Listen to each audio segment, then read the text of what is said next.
हाय दोस्तों, मैं पारस मणि चौहान अपने YouTube चैनल उज्ज्वल क्लासेस RTP पर आप सबका स्वागत और अभिनंदन करता हूं। जहां एक तरफ वैश्विक महामारी कोरोना से सभी लोग परेशान हैं और इसमें बच्चे शिक्षा के लिए परेशान हैं। इसमें हम लोगों ने कड़ी मेहनत करके आप तक वीडियोज भेज रहे हैं और आप घर बैठे यदि रेगुलर इन वीडियोज को देखते हैं तो मुझे विश्वास है कि आप इन वीडियोज की सहायता से अपना पूरा सिलेबस कवर कर सकते हैं। तो मैं ये आपसे कहना चाहूँगा कि आप इन वीडियोज को लाइक कीजिए, शेयर कीजिए, कमेंट कीजिए, सब्सक्राइब कीजिए और बेल आइकन को भी दबा दीजिए ताकि जो भी हम लोग वीडियोज अपलोड करें वो उसका नोटिफिकेशन आप तक पहुंच जाए। तो अब हम जिस चीज़ के बारे में बात करने वाले हैं वह क्लास 11th का सब्जेक्ट फिजिक्स है। ठीक है, तो चलिए हम लोग शुरू करते हैं अपना यूनिट फर्स्ट। यूनिट फर्स्ट हम लोगों का है भौतिक जगत तथा मापन, फिजिकल वर्ल्ड एंड मेजरमेंट। ठीक है, और चैप्टर फर्स्ट है हम लोगों का भौतिक जगत, फिजिकल वर्ल्ड। तो सबसे पहले हम क्या करेंगे, भौतिक जगत के बारे में बात करेंगे। ठीक है ना।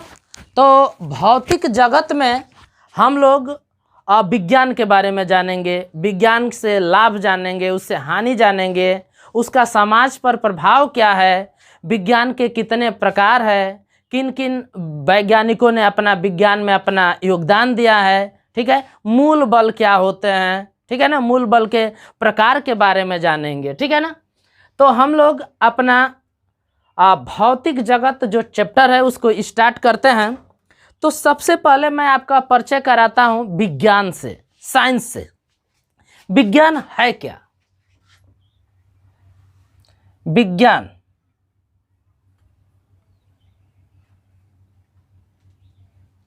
विज्ञान क्या है, सोचना है। विज्ञान तो पहले मैं हिंदी शब्द की बात कर लूं। विज्ञान, ये तो विज्ञान शब्द जो है उसका संधि विच्छेद क्या होगा? संधि विच्छेद होगा बी और धन ज्ञान। विज्ञान शब्द का संधि विच्छेद क्या होगा? बी और धन ज्ञान। बी माने विशिष्ट, विशिष्ट, विशिष्ट या परिष्कृत, विशिष्ट या परिष्कृत। ज्ञान मतलब क्या होता है? जानकारी। ज्ञान मतलब क्या होता है? जानकारी। ज्ञान मतलब होता है जानकारी। तो विज्ञान का संधि विच्छेद होता है बी धन ज्ञान। बी मतलब विशिष्ट, विशिष्ट माने वहीं परिष्कृत, ज्ञान मतलब क्या होता है? जानकारी। तो यहाँ से हम विज्ञान को परिभाषित कर सकते हैं। विज्ञान को क्या परिभाषित कर सकते हैं कि जो विशिष्ट या परिष्कृत जानकारी होती है, जो ज्ञान होता है, जो विशिष्ट या परिष्कृत ज्ञान या जानकारी होती है, उसी विशिष्ट प्रकार के ज्ञान को ही हम क्या बोलते हैं? विज्ञान बोलते हैं। ठीक है, या और भी तरीके से हम परिभाषित करते हैं कि मानव के प्रयोगों, देखिए हमको ज्ञान कहाँ से मिलता है, हमको विशिष्ट प्रकार की जानकारी कहाँ से मिलती है। ठीक है, जब हम किसी चीज़ को देखते हैं, प्रेक्षण करते हैं, ऑब्जर्वेशन करते हैं, चाहे कोई प्रयोग करते हैं, कोई काम करते हैं, कोई प्रयोग करते हैं। ठीक है, तो इसके आधार पे भी हम विज्ञान को परिभाषित कर सकते हैं कि मानव के प्रयोगों और प्रेक्षणों द्वारा जो प्राप्त सुव्यवस्थित ज्ञान है उसे ही हम विज्ञान बोलते हैं। विज्ञान की परिभाषा क्या हो जाएगी? तो मानव के प्रयोगों और प्रेक्षणों से, जब मानव प्रयोग और प्रेक्षण करता है, किसी चीज़ को देखता है, तो उसके बाद उस मानव को जानकारी प्राप्त होती है। तो जो वह जानकारी प्राप्त करता है वही प्राप्त विशिष्ट जानकारी ही क्या कहलाता है? विज्ञान। तो परिभाषा क्या हो जाएगी विज्ञान की? मानव के प्रयोगों और प्रेक्षणों से प्राप्त विशिष्ट प्रकार का जो ज्ञान है उसे ही हम क्या बोलते हैं? विज्ञान बोलते हैं। या फिर और भी व्यापक अर्थों में हम बता सकते हैं कि ब्रह्मांड में घटित घटनाओं का अध्ययन ही क्या है, विज्ञान है। विज्ञान में हम मान लीजिए जो भी हमारे ब्रह्मांड में घटित होता है उसी का अध्ययन करते हैं, ठीक है। जैसे चलना, खाना, सूर्य का उगना, डूबना, सारी चीज़ें, मनुष्य कैसे चलता है, ठीक है, उसको चलने के लिए ऊर्जा कहाँ से आती है, ये सब चीज़ें किसकी बातें हैं, विज्ञान की बातें हैं। तो विज्ञान क्या है, मानव के प्रयोगों और प्रेक्षणों से प्राप्त जो ज्ञान होता है, जो जानकारी होती है, वही विज्ञान होता है। या ब्रह्मांड में घटित घटनाओं का अध्ययन ही क्या कहलाता है, विज्ञान कहलाता है। विज्ञान का संधि विच्छेद क्या है, बी धन ज्ञान, बी माने विशिष्ट या परिष्कृत, ज्ञान माने जानकारी, ठीक है ना। विज्ञान को अंग्रेजी में हम साइंस बोलते हैं। तो जो साइंस शब्द है, SCIENCE, जो साइंस शब्द है वह लैटिन शब्द, यह लैटिन शब्द से बना है। लैटिन शब्द लैटिन भाषा के सिंटिया शब्द से बना है। किस शब्द से बना है, सिंटिया। लैटिन भाषा के सिंटिया शब्द से बना है।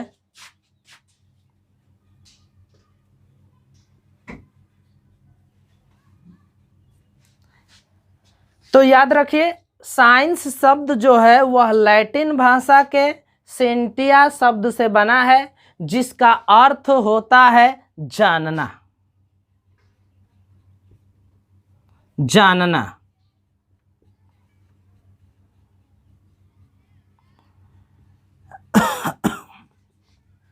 तो साइंस शब्द की उत्पत्ति किस भाषा से हुई है, किस भाषा से भी उत्पन्न किया गया है, तो साइंस जो शब्द है वह लैटिन भाषा के सिंटिया शब्द से लिया गया है, व्युत्पन्न किया गया है। और सिंटिया का अर्थ क्या होता है, जानना, टू नो, ठीक है ना। तो विज्ञान को हम लोगों ने परिभाषित किया, क्या हो किया परिभाषित, कि जो विशिष्ट प्रकार की जानकारी होता है, ज्ञान होता है, उसे विज्ञान बोलते हैं। या बोल सकते हैं ब्रह्मांड में घटित घटनाओं का अध्ययन ही विज्ञान कहलाता है। या मानव के प्रयोगों और प्रेक्षणों से प्राप्त ज्ञान को ही हम क्या कहते हैं, विज्ञान कहते हैं, ठीक है ना। चलिए, अब मैं विज्ञान की शाखाओं के बारे में बताऊंगा। विज्ञान की शाखाएं कितनी हैं।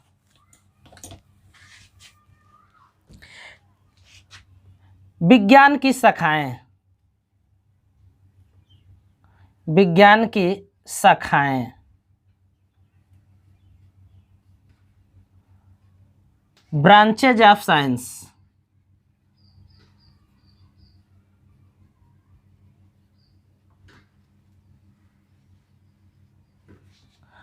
तो विज्ञान की मुख्यतः 3 शाखाएं हैं।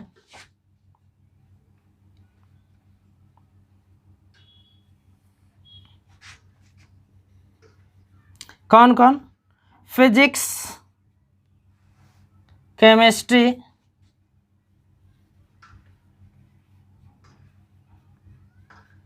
और बायोलॉजी।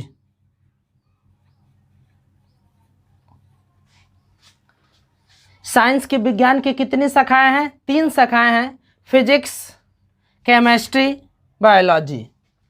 भौतिकी या भौतिक विज्ञान, भौतिकी या भौतिक विज्ञान,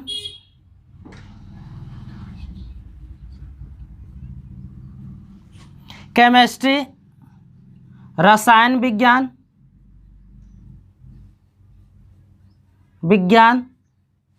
और बायोलॉजी यानी कि जीव विज्ञान, जीव विज्ञान, ठीक है। तो विज्ञान की कितनी शाखाएं हैं, विज्ञान की मुख्यतः 3 शाखाएं हैं। कौन कौन, फिजिक्स भौतिकी या भौतिक विज्ञान, केमिस्ट्री रसायन विज्ञान, बायोलॉजी जीव विज्ञान। अब बारी बारी से हम फिजिक्स के बारे में पढ़ेंगे, ठीक है। फिजिक्स का परिचय लेंगे, उसके बाद केमिस्ट्री का परिचय लेंगे, उसके बाद बायोलॉजी का परिचय लेंगे, ठीक है ना। तो सबसे पहले मैं आपको फिजिक्स का परिचय देता हूं कि फिजिक्स है क्या।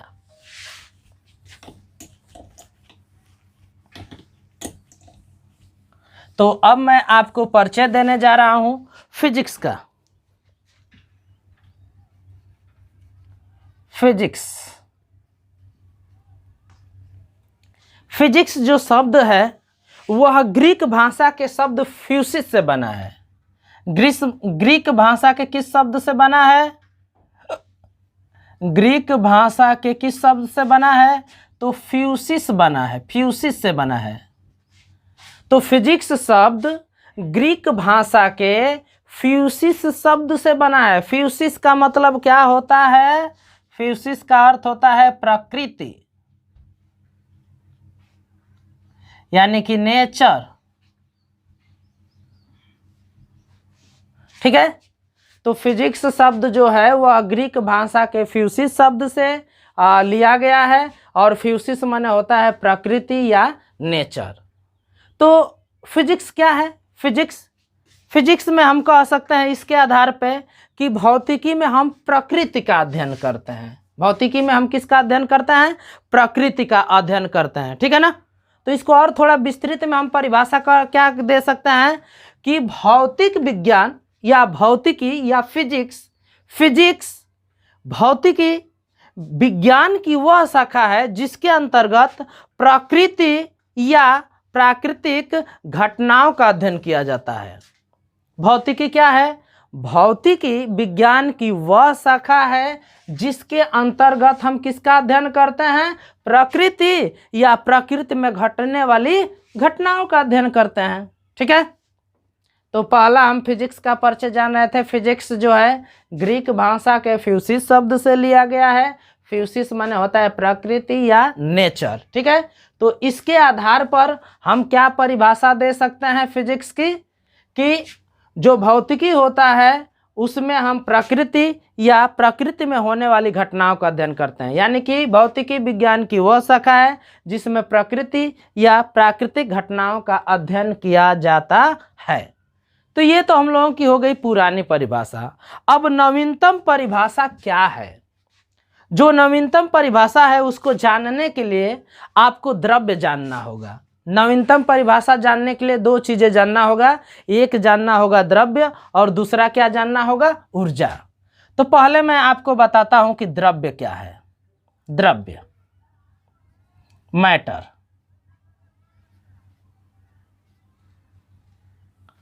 मैटर क्या है? तो जिसमें द्रव्यमान होता है, जिसमें द्रव्यमान होता है, जिसमें भार होता है,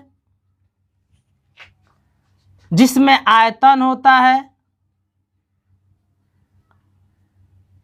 जिसमें भार होता है, जिसमें द्रव्यमान होता है, जिसमें आयतन होता है। ठीक है, जिसका अनुभव हम प्रत्यक्ष या अप्रत्यक्ष रूप से ज्ञानेंद्रियों द्वारा कर सकते हैं उसे हम द्रव्य बोलते हैं। द्रव्य किसे बोलते हैं? तो जिसमें भार हो, जिसमें द्रव्यमान हो, जिसमें आयतन हो। ठीक है, और जिसका हम प्रत्यक्ष या अप्रत्यक्ष रूप से अनुभव, ठीक है ना, अपने ज्ञानेंद्रियों द्वारा कर सकते हैं उसे ही हम क्या कहते हैं? द्रव्य कहते हैं। जैसे मान लीजिए हवा है, एयर।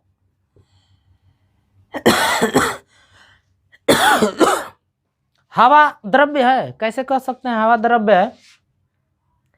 हवा में भार होता है। कैसे कह सकते हैं कि हवा में भार होता है? जब हम ट्यूब में हवा को भर देते हैं तो ट्यूब का द्रव्यमान बढ़ जाता है हवा की वजह से। तो हम कह सकते हैं कि हवा में द्रव्यमान है। भार, हवा में भार भी है। आयतन, हवा में आयतन है। आयतन माने स्थान घेरना होता है, तो हवा स्थान भी घेरती है, तो हवा में आयतन है। ठीक है ना? तो जिसमें द्रव्यमान हो, भार हो, आयतन हो, चाहे जड़त्व हो, हवा में भी जड़त्व का गुण होता है। जिसमें द्रव्यमान होगा उसमें जड़त्व का गुण तो पाया ही जाएगा। ठीक है, तो हवा में द्रव्यमान भी है, भार भी है, आयतन भी है, जड़त्व भी है, तो हवा को हम क्या कह सकते हैं? द्रव्य कह सकते हैं। पत्थर, पत्थर भी क्या है? द्रव्य है। सोना, लकड़ी, पत्थर। ठीक है, जल, ये सब क्या है? द्रव्य है। तो द्रव्य क्या है? वे चीजें जिसमें द्रव्यमान होता है, भार होता है, आयतन होता है, जड़त्व होता है, ठीक है ना, उसे हम द्रव्य बोलते हैं। जैसे हवा है, हवा में भार भी है, द्रव्यमान भी है, आयतन भी है, जड़त्व है, तो हम हवा को क्या बोलेंगे, द्रव्य कह सकते हैं। पत्थर है, द्रव्यमान है, भार है, आयतन है, जड़त्व है, तो पत्थर को हम द्रव्य कहेंगे। ठीक है, यहाँ पर एक शब्द आया है, द्रव्यमान क्या होता है, भार क्या होता है, आयतन क्या होता है, जड़त्व क्या होता है। ठीक है, तो आप इसके बारे में चिंता मत कीजिए। जैसे जैसे हम चैप्टर में आगे बढ़ते जाएंगे, मैं आपको द्रव्यमान को भी बताऊंगा, आगे चैप्टर में भार भी बताना है, आयतन क्या होता है ये भी मैं बताऊंगा, जड़त्व क्या होता है ये भी मैं बताऊंगा, हर एक शब्द मैं बताऊंगा। जैसे जैसे आगे मैं बढ़ता जाऊंगा वैसे वैसे इन शब्दों के बारे में मैं बताऊंगा। इस वीडियोज में हम केवल विज्ञान के परिचय के बारे में ही पढ़ेंगे। ठीक है ना, तो बाकी चीज़ें आगे आने वाली वीडियो में मैं आपको बताता जाऊंगा। अब मैं आपको बता रहा हूं ऊर्जा।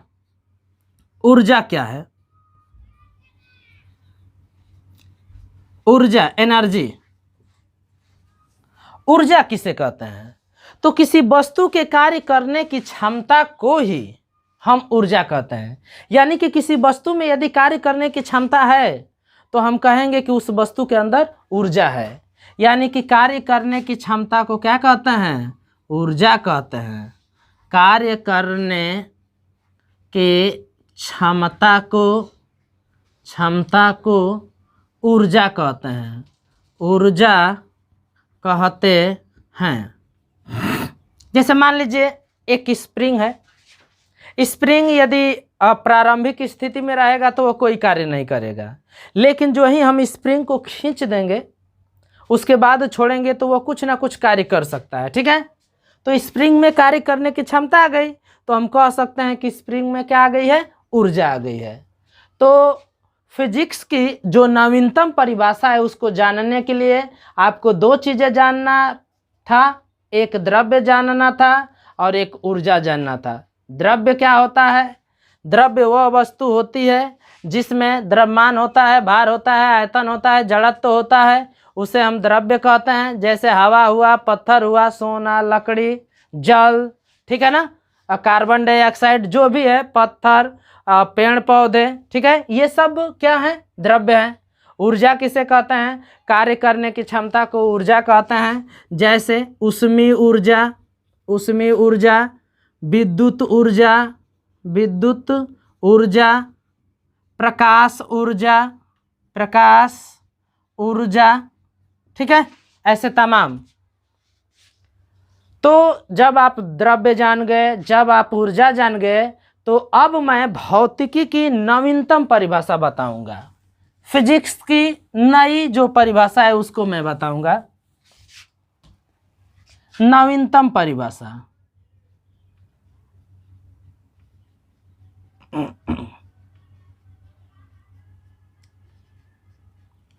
नवीनतम परिभाषा क्या है फिजिक्स की? तो जो भौतिकी है उसमें हम क्या करते हैं? द्रव्य और ऊर्जा के आपसी संबंधों के बारे में अध्ययन करते हैं। इसीलिए मैंने भौतिकी की परिभाषा देने से पहले द्रव्य और ऊर्जा के बारे में बताया था। तो भौतिकी क्या है? भौतिकी विज्ञान की वह शाखा है जिसमें हम द्रव्य और ऊर्जा के बीच आपसी संबंधों और उनकी अन्योन्य क्रियाओं का अध्ययन करते हैं। अन्योन्य माने एक दूसरे पर आश्रित क्रियाओं का अध्ययन करते हैं। तो फिजिक्स की नवीनतम परिभाषा क्या है? भौतिकी विज्ञान की वह शाखा है जिसके अंतर्गत हम क्या करते हैं? द्रव्य और ऊर्जा के आपसी संबंधों का अध्ययन करते हैं तथा उनकी अन्योन्य क्रियाओं का अध्ययन करते हैं। ठीक है, पहले लोग ये मानते थे कि द्रव्य और ऊर्जा के बीच कोई संबंध नहीं है। द्रव्य और ऊर्जा के बीच में कोई संबंध नहीं है। इसीलिए उस वक्त दो नियम चलता था। एक ऊर्जा संरक्षण का नियम चलता था और एक द्रव्यमान संरक्षण का नियम चलता था। द्रव्यमान संरक्षण का नियम, दो नियम चलता था। कब? जब लोगों को यह जानकारी नहीं थी कि द्रव्य और ऊर्जा एक दूसरे पर निर्भर है, आश्रित है, तो उस वक्त दो नियम चलते थे। एक द्रव्यमान संरक्षण का नियम और एक चलता था ऊर्जा संरक्षण का नियम। ऊर्जा संरक्षण का नियम।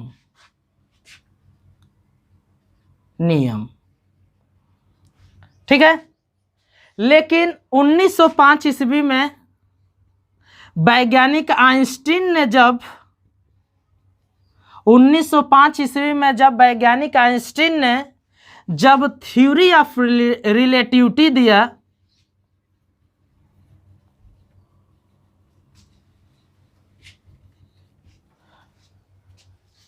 उन्नीस सौ पाँच ईस्वी में आइंस्टीन नामक वैज्ञानिक ने जब थ्योरी ऑफ रिलेटिविटी दिया, सापेक्षता का सिद्धांत दिया,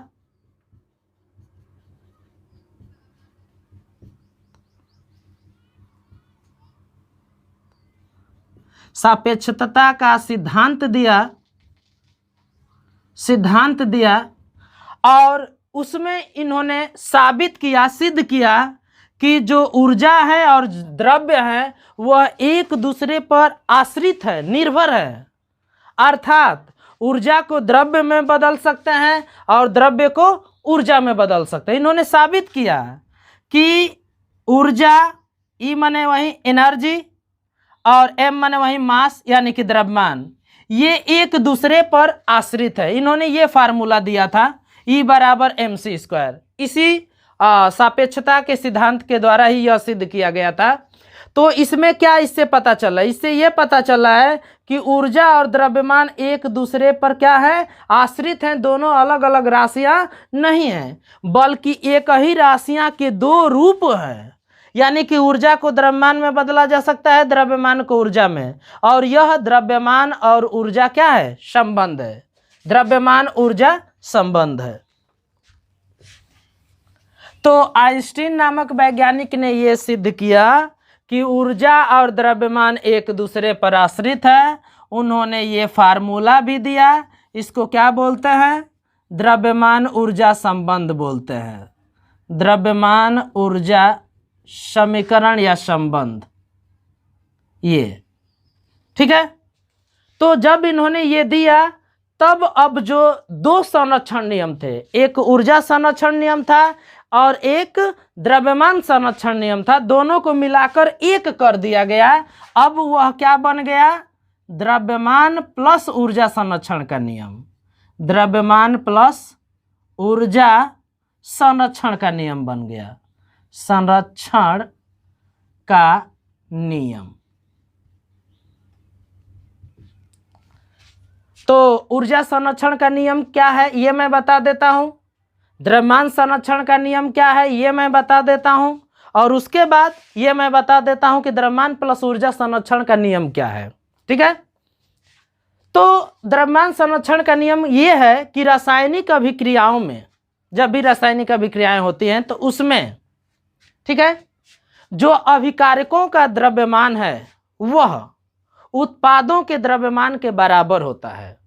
यह है द्रव्यमान संरक्षण का नियम। द्रव्यमान संरक्षण का नियम क्या है कि जब भी रासायनिक अभिक्रियाएं होती हैं उसमें उत्पादों का द्रव्यमान और जो अभिकारक है उनका द्रव्यमान बराबर होता है। यह द्रव्यमान संरक्षण का नियम है।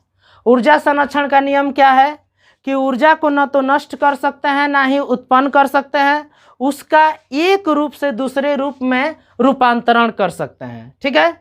वैसे ही द्रव्यमान संरक्षण को भी हम व्यक्त कर सकते हैं। कैसे व्यक्त कर सकते हैं कि द्रव्यमान को न तो उत्पन्न कर सकते हैं ना ही नष्ट कर सकते हैं। ठीक है ना। तो ये द्रव्यमान संरक्षण का नियम था। लेकिन बाद में पता चला ये कि नहीं, द्रव्यमान संरक्षण का यानी कि द्रव्यमान को हम नष्ट कर सकते हैं। ठीक है ना। जब ये E बराबर mc आया तब, ठीक है ना। तो यहाँ से ऊर्जा को द्रव्यमान में, द्रव्यमान को हम बदल सकते हैं ऊर्जा में। तो अब दो नियम को मिलाकर एक नियम बनाया गया, द्रव्यमान प्लस ऊर्जा संरक्षण का नियम। ये क्या है कि ब्रह्मांड में द्रव्यमान और प्लस ऊर्जा का योग नियत होता है। द्रव्यमान प्लस ऊर्जा संरक्षण का नियम क्या है कि इस पूरे ब्रह्मांड में द्रव्यमान प्लस ऊर्जा का योग क्या होता है? नियत होता है। अर्थात इसका मतलब क्या हुआ कि द्रव्यमान जब नष्ट होगा तो ऊर्जा में बदलेगा, और ऊर्जा जब परिवर्तित होगा तो किस में बदल जाता है? द्रव्यमान में बदल जाता है। ठीक है ना। तो इस तरह से फिजिक्स का मैंने परिभाषा दे दिया, उसका परिचय करा दिया। ठीक है। अब मैं आपको बता देता हूं केमिस्ट्री का परिचय मैं बता देता हूं।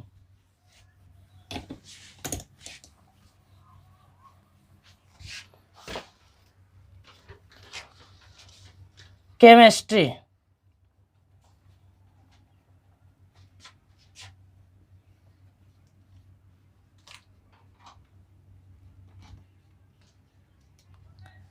रसायन विज्ञान।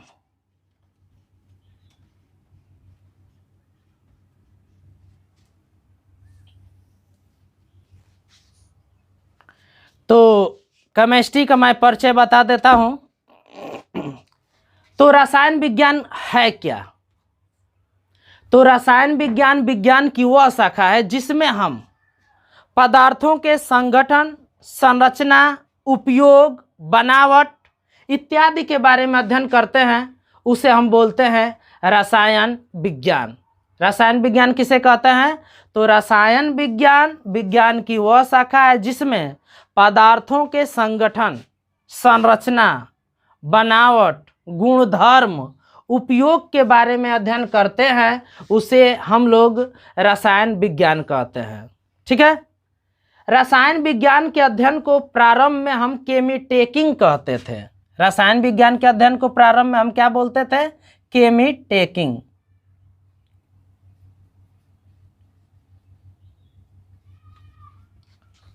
और लेवासियों को रसायन विज्ञान का, बल्कि आधुनिक रसायन विज्ञान का जन्मदाता कह लीजिए, चाहे पितामह कह लीजिए। तो केमिस्ट्री क्या है? जिसमें हम पदार्थों के संगठन, गुण, धर्म, उपयोग का अध्ययन करते हैं। रसायन विज्ञान के अध्ययन को शुरू में हम लोग क्या कहते थे? तो केमिटेकिंग कहते थे। और जो लेवासीय हैं उनको हम रसायन विज्ञान का पितामह कहते हैं, चाहे जन्मदाता कहते हैं। ठीक है ना। केमिस्ट्री की जो शब्द की उत्पत्ति है, केमिस्ट्री शब्द की जो उत्पत्ति है वह मिस्र देश के प्राचीन नाम कीमिया से हुई है। मिस्र देश का प्राचीन नाम, इसका मतलब क्या हुआ? कीमिया हुआ। कीमिया। ठीक है ना। केमिस्ट्री शब्द की उत्पत्ति मिस्र देश के प्राचीन नाम कीमिया से हुआ है। तो मिस्र देश का प्राचीन नाम कीमिया था। सवाल यह है कि मिस्र देश का प्राचीन नाम कीमिया क्यों था? तो मिस्र की मिट्टी का रंग काला होने के कारण, मिस्र की मिट्टी का रंग काला होने के कारण, मिट्टी का रंग काला होने के कारण उसका प्राचीन नाम क्या रखा गया था? कीमिया रखा गया था। ठीक है। तो मिस्र की जो मिट्टी है उसका रंग काला होने के कारण उसका नाम कीमिया था। और कीमिया शब्द से ही क्या हुआ है? केमिस्ट्री शब्द बना है। ठीक है ना। पहले जो केमिस्ट्री शब्द का प्रयोग, कीमिया शब्द का प्रयोग किया जाता था वह मिस्र की कलाओं के लिए किया जाता, कला के लिए किया जाता था। यानी कि यहाँ से एक पता चल रहा है कि केमिस्ट्री जो शब्द है वह पहले कला का रूप था, लेकिन आज जो केमिस्ट्री है वह कला के रूप में नहीं है, बल्कि किस रूप में है? विज्ञान के रूप में है, साइंस के रूप में है। ठीक है ना। तो केमिस्ट्री के बारे में मैंने क्या बताया कि केमिस्ट्री शब्द पदार्थों के संगठन का अध्ययन है, उनकी बनावट का अध्ययन है, उनकी संरचना का अध्ययन है। ठीक है ना। केमिस्ट्री शब्द के रसायन विज्ञान के पुराने अध्ययन को हम लोग क्या बोलते थे? केमिटेकिंग बोलते थे। केमिस्ट्री जो शब्द है वह मिस्र देश के प्राचीन नाम किससे हुआ है? कीमिया से हुआ था। मिस्र का प्राचीन नाम कीमिया था। कीमिया क्यों था? मिस्र की मिट्टी का रंग काला होने के कारण उसका नाम क्या रखा गया था? कीमिया रखा गया था। पहले जो केमिस्ट्री है या कीमिया जो शब्द है उसका प्रयोग कला के रूप में किया जाता पुराने समय में, लेकिन आज जो केमिस्ट्री शब्द है उसका प्रयोग हम कला के रूप में नहीं बल्कि किस रूप में करते हैं? विज्ञान के रूप में करते हैं। ठीक है ना। तो बस आज के लिए इतना ही। धन्यवाद।